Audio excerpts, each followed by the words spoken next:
Let's go. Weapon first pull.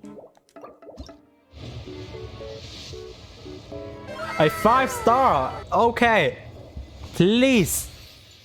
Weapon first pull, please. I need the rest from Nahida.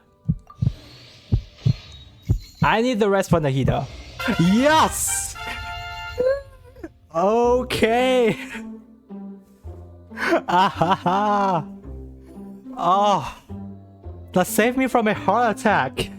So as you can see, I got kind of lucky with the weapon banner right there. Basically the first time I've ever actually won the weapon banner. So it was a pretty good feeling, and for those of you who are still trying to get Nilou as well as her weapon, I wish you good luck in getting her and her weapon very soon. And since we've been able to max out Nilou's weapon, today we're going to be having a video kind of like comparing her BIS option along with some of her other best free-to-play weapons, so that you can have an idea of how much of a difference her BIS option will be. Now this might not be too much of a matter for those who don't pull for Nilou, but I know that many of us who do pull for her will want to consider a lot about this. So we're first of course going to be looking into the performance of Nilou's BIS option, and then there will be a comparison between the Jade Cutter, which everyone has been expecting to be her second best option, as well as the Festering Desire and the Sack Sword. Reason why I have the Festering Desire compared is because it gives her quite a lot of a boost into her elemental skill damage, which is very good for Nilou who is going to be on field. And then the Sack Sword of course is a weapon that helps Nilou reset her cooldown, because her E skill does have an 18 seconds. So unless you have a C1 Nilou, generally she will have quite a bit of downtime if you are at C0. So if any of us here aren't aware of what Nilou BIS option is gonna be, first of all I won't be pronouncing her weapon's name because it's just too long and kind of hard for me to pronounce. But what it basically does is that it gives an extra 20% HP increase on top of the 66% HP increase on the secondary stats. So in total a technically 86%, which is a lot of HP. And when Nilou uses her elemental skill, she will get her EM increased by 0.12% of her max HP, and it's stacked with 3 stacks. And so since my Nilou is around 67,000 HP, she's going to be gaining around 240 EM bonus, which is quite a lot. And then not only that, once the 3 stack is acquired, she's going to be providing your other team member an extra 0.2% of EM based on her max HP for 20 seconds as well. So an overall pretty decent passive if you look at it, especially when used onto Nilou. Now regarding Nilou's build, I am running a 2-piece Tenacity set with 2-piece Wanderer, and then I am running full HP build onto Nilou. And throughout the weapon comparison guys, I am going to be sticking with the same artifacts as well as the same stats. And generally I do recommend you to build a full HP Nilou as well, because she's going to be able to make use of all of her kits regarding her E skill and her burst, as they both scale with HP. But most importantly, her bountiful cores wants HP in order for it to deal the maximum damage it can get. And so if you're going to be building a focused DPS Nilou only, you're going to be missing out on quite a lot of bountiful cores damage. So full HP, you're going to still be able to use her as a DPS if you want to, but once she is off field, she can still do very good bountiful cores. And so guys, with all of that information in mind, we're now going to be going into the weapon comparison. Some of the things to note guys is that during this test, I'm going to be using Nilou as if she's going to be an on-field driver or a DPS. And of course, everything I say from this video is purely going to be based on my personal opinion and on the results I have seen for myself. So in the end, it's still going to be on you to make the final conclusion of your own to whether or not the results are accurate. So with that out of the way, we will first test on each weapon's damage when used on Nilou. For this test, we're going to be borrowing our giant frog friend here to help us with our test.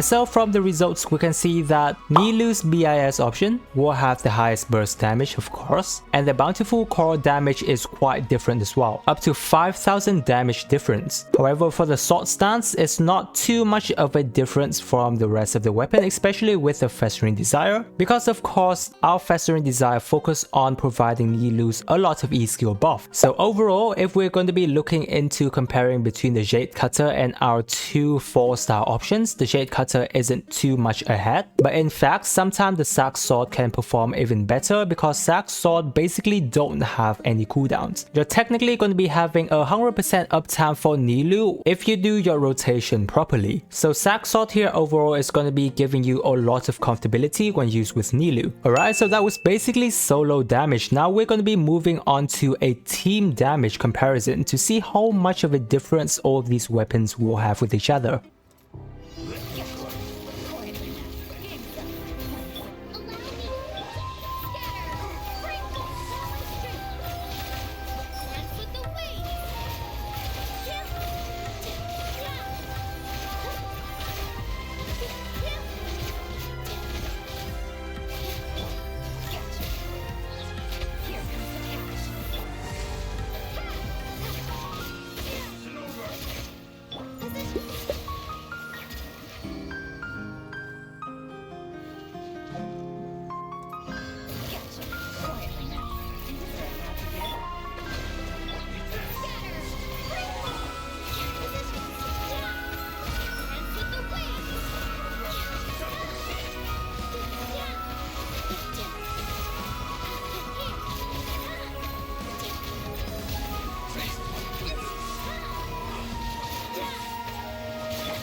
Now that was actually pretty surprising. Nilou BIS option didn't actually came first, but that went down to Festering Desire. So overall in terms of the performance of all of the weapons, they comes down to quite close together. Of course this also comes down to my execution of each of the weapons as well, but overall I have chosen the best runs out of a few runs I do with each of the weapon, and I still find that the results are quite similar. Now of course, as I have mentioned, in this test I'm having Nilou as basically an on-field driver, so when taking that into consideration, the weapon differences aren't too great. However, if we're focusing on Nilou being as a support character to provide bountiful cores only, then her BIS option will clearly be on top because the damage difference is quite large of at least 5000 damage difference, plus the insane amount of EM it provides to the holder as well as her team, which of course have to have it to be on the first place, otherwise what's the point of HOYO-verse actually creating this gacha weapon? But from this result though guys, we can kind of conclude that Nilou's 4 stars options are really good, especially the Festering Desire if you're focusing on Nilou being on field, and if Nilou is on off field then Sacrificial Sword is very good because of course you're going to be having a 100% uptime on her E skill. So if you're having Nilou on your account and you're worrying that she will be missing out quite a lot without her weapon, you can be at peace and just use either of your Festering Desire or your Sack Sword. Now you might be wondering whether the Xiphos and the Favonius Sword will be a good option for her, and of course first of all I would say that the Favonius Sword is still going to perform basically similar to Festering Desire and Sack Sword. The only thing is that you need a little bit of crit rate on Nilou in order for her to trigger the passive properly, which is why I didn't rank it as good as a Sack Sword. As for the Xiphos, it is a weapon that focuses on EM. Now I don't generally recommend you to build EM Nilou because you're going to be missing out on a lot of HP, therefore your bountiful cores damage will decrease quite a lot. So if you want to, you can of course use it on Nilou for aesthetic, but it wouldn't be performing as well as the Festering Desire or the Sack Sword. So that was us discussing on other options for Nilou. Now looking into her BIS option, currently we don't actually have much other character that can make use of this other than Nilou herself. The only best best character I could find at this point in time who can properly use it is gonna be Kuki Shinobu, because she's gonna be able to trigger the passive of this sword, plus she can benefit off of HP in order to heal your team a lot more, and the EM buff that it gives to herself, she can make use of it from her passive talent. So overall it can be used on Kuki Shinobu. But other than that, maybe Chi-Chi can utilize a bit of it if you want to and ban it a bit, but it's gonna be hard for him to actually get 3 stacks out of it. So of course I don't know why you'd want to be pulling this specific weapon just to use it on our 4-star character and Chi-Chi, but there might have been a chance where you have lost to this weapon when trying to get Jade Cutter,